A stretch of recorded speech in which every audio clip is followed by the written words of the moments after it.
जिंदगी के भिन्न रंगों को समेट कहानी का आकार देता हूं। कुछ इसलिए ही तो कहानीकार कहलाता हूं।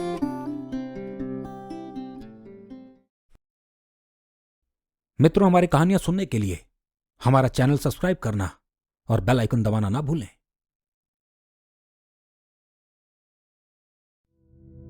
कहानियों के घर में आपका स्वागत है। मैं हूं कहानीकार सुधांशु राय और सुना रहा हूं आगे की कहानी द मैजिशियन भाग 2। भाग 1 में आपने सुना मशहूर जादूगर जेकब पीटर्स अब तक का सबसे डरावना खेल दिखाता है और ठीक सामने से गोली चलने के बाद भी वो जीवित लौट आता है। डिटेक्टिव बूमरा को उस जादूगर पर शक था कि गायब हो रहे बच्चों के पीछे उसका हाथ है। जब बूमरा और सैम पूछताछ के लिए जादूगर के घर पहुंचते हैं तो उनके सामने दीवार में समा जाता है। सैम और डिटेक्टिव ये देख हैरत में पड़ जाते हैं। अब आगे की कहानी। बूमरा ने दीवार के हर एक हिस्से की जांच की पर नाकामी ही हासिल हुई। सैम भी रह रहकर कमरे के कोनों को भांपता रहा पर कोई सुराग न मिला। क्या जेकब पीटर्स जिंदा ही नहीं है या फिर आज तक जो हम देखते रहे वो बस आंखों का छलावा था? असल में वो है भी या नहीं? सैम एक तरफ परेशानी में बैठ गया। इसका राज कुछ और है। वो कोई षड्यंत्र रच रहा है। डिटेक्टिव सोच में पड़ गए। ये चीजें भी तो देखो, इसके रूम में जो पड़ी हैं, तुम्हें कुछ अजीब नहीं लग रही? सैम ने कुछ सामान की ओर इशारा किया। डिटेक्टिव ने उस कमरे में पड़े हर सामान को बारीकी से देखा पर एक पुराने से लकड़ी के सामान को देख वो ठहर गए। इस तरह की लकड़ी तो आज के जमाने में इस्तेमाल भी नहीं होती। मुझे याद है एक म्यूजियम में इस लकड़ी का बना एक एंटीक संजो कर रखा गया था। किस साल का बना था वो? हां, 1819 का। बूमरा ने चारों ओर नजरें घुमाई। ये देखो, ये पूरी कुर्सी उस लकड़ी की बनी है और ये टेबल भी। कुछ है जो हमारी नजरों से छिपा है। तुम्हें यकीन है ये लकड़ी इतने साल पहले इस्तेमाल में लाई जाती थी? और अगर इस तरह की लकड़ी अब है ही नहीं तो इस जादूगर के पास कैसे आई? हमें इस घर का चप्पा चप्पा छानना होगा। अगर उसने अपना राज छुपा रखा है तो यहीं कहीं है। डिटेक्टिव तलाशी में लग गए। सैम भी खोजबीन में लग गया। लगभग 2 घंटे की मशक्कत के बाद उन्हें एक ऐसा दरवाजा मिला जो नीचे बेसमेंट में था। जैसे ही डिटेक्टिव और सैम ने दरवाजा खोला, उनकी आंखें खुली की खुली रह गई। अंदर जंग लगे न जाने कितने औजार पड़े थे और एक अजीब सी गंध हर तरफ फैली थी। दाईं ओर पुराने मैले कपड़ों के बीच एक साफ कपड़ा भी पड़ा था। यहां हर चीज पुरानी है, सिर्फ इन कपड़ों को छोड़कर। सैम करीब जाकर उनको देखने लगा। ये कपड़े उस लड़के के हो सकते हैं जो गायब हो चुका है। तो क्या उस बच्चे को मार दिया गया है? डिटेक्टिव का गला सूख चला। क्या हम उस बच्चे को कभी नहीं बचा पाएंगे? क्या देरी हो चुकी है? सैम उदास हो गया। पुलिस का कहना है उन्हें शहर के बाहर पहाड़ी इलाके में अक्सर देर रात एक चमकती रोशनी दिखी है, जैसे बिजली चमकती हो। उसके बाद आसपास के पौधे जले मिलते हैं। क्या जेकब पीटर्स का इससे कोई लेना देना है? बूमरा एक ऐसी राह पर खड़े थे जहां से उन्हें एक रास्ते का चुनाव करना था। क्या इस जादूगर का कोई रिश्तेदार भी है? तुम जरा इसकी पूरी कहानी निकालो। इसका जन्म कब हुआ, पला बड़ा कहां, और इसके करीबी लोग कौन थे? डिटेक्टिव ने सैम को कार्यभार दे दिया। कोशिश करता हूं पर मुझे पुलिस स्टेशन जाना होगा। क्या तुम अकेले यहां रहोगे? वो जादूगर खतरनाक है। सैम संकोच में खड़ा रहा। मेरी चिंता मत करो। वैसे मुझे एक नामी मैजिशियन अनिमेक तनखा से मिलना है।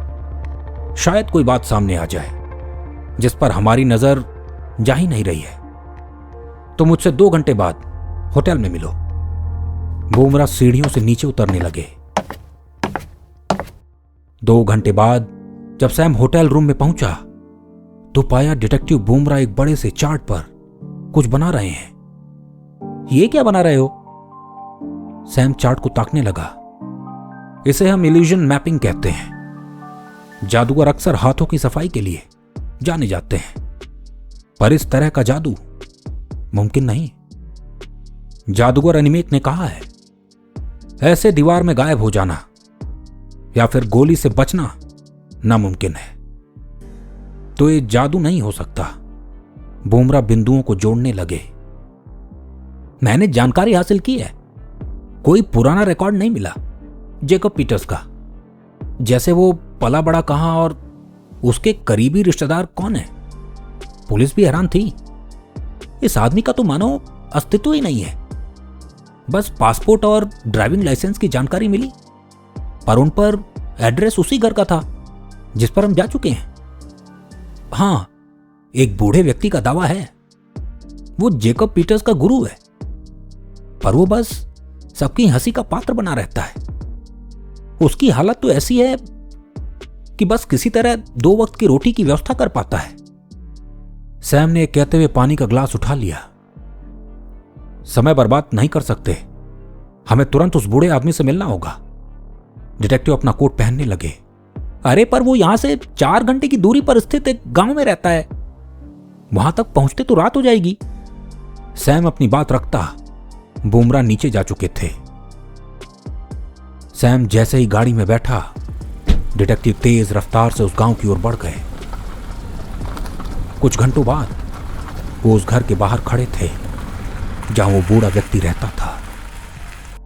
आश्चर्य की बात यह थी कि गांव के किसी भी व्यक्ति से जब उस बूढ़े का पता पूछा गया तो वो यही कहता, वो तो खूनी जादूगर है, न जाने कितने पशु पक्षियों को मार चुका है। सैम ने कार से उतरकर घर का दरवाजा खटखटाया। कुछ देर बाद एक वृद्ध ने दरवाजा खोला। डिटेक्टिव भी कार से बाहर आ गए। आपका नाम सोबिन है? जी। कौन हैं आप लोग? हमें आपसे जेकब पीटर्स के बारे में कुछ जानकारी चाहिए थी।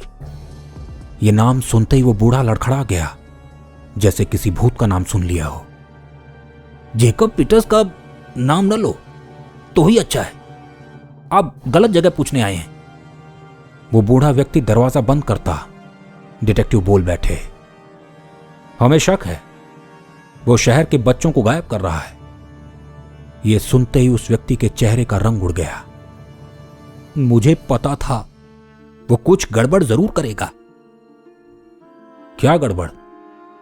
आप जो भी जानते हैं हमें बता दीजिए, हो सकता है बच्चों की जान बच जाए। डिटेक्टिव उस व्यक्ति के करीब आकर उसकी आंखों में झांकने लगे। कुछ सोचने के बाद उस बूढ़े व्यक्ति ने बताया, लगभग 30 साल पहले जेकब मेरे पास आया था। तब मेरा ठीक ठाक नाम था। उसका कहना था वो जादू सीखना चाहता है। जब वो पीछे पड़ा रहा तो मैंने उसे मौका दे दिया, पर जैसे ही वो मेरे साथ जुड़ा मेरी तबीयत खराब होने लगी और अक्सर मेरे घर के बाहर मरे हुए पशु पक्षी मिलते। जैसे जैसे समय बीता, जादू दिखाते वक्त मेरी आंखों से खून निकलने लगा। अक्सर नींद में मुझे ऐसा लगता मानो मैं उड़ रहा हूं और कहीं और हूं। एक रात जब मेरी आंख खुली तो जेकब ठीक मेरे सामने खड़ा था और उसके हाथ खून से सने थे। मैं समझ गया वो कुछ गड़बड़ कर रहा है। उसी रात मैंने उसे घर से निकाल दिया। धीरे धीरे मैं वापस ठीक हो गया। वो जेकब ठीक नहीं है। क्या कुछ ऐसा था उसके पास जो अजीब था? बुमरा ने पूछा। हां, वो एक बॉक्स लेकर घूमता था जो चमकता रहता था। अक्सर वो बॉक्स को बीच रात लेकर एकांत जगह चला जाता था। कभी कभार तो वो कई दिनों तक वापस ही नहीं आता था। आपको कैसे पता? शुक्रिया, अब हमें चलना चाहिए। डिटेक्टिव वापस कार में बैठ गए।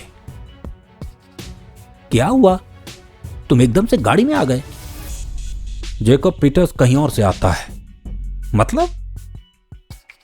मतलब वो किसी तकनीक का इस्तेमाल कर रहा है और जब चाहे जहां चाहे जा सकता है। वो इस संसार का है ही नहीं। डिटेक्टिव को यह तो आभास हो गया था कि इस बार उनका सामना किसी आम आदमी से नहीं है। क्या है उस जादूगर का रहस्य? क्या डिटेक्टिव बुमराह गायब हो रहे बच्चों को बचा पाएंगे? सुनाऊंगा आगे की कहानी द मैजिशियन भाग 3 में। मित्रों, यदि यह कहानी आपको पसंद आई तो इसे लाइक और शेयर जरूर करें। और हां, हमारी कहानियां सुनते रहने के लिए हमारा चैनल सब्सक्राइब करना और बेल आइकन दबाना ना भूलें। आप हमें फेसबुक पर सुधांशु राय ऑफिशियल और इंस्टाग्राम पर कहानीकार सुधांशु राय के नाम से खोज सकते हैं।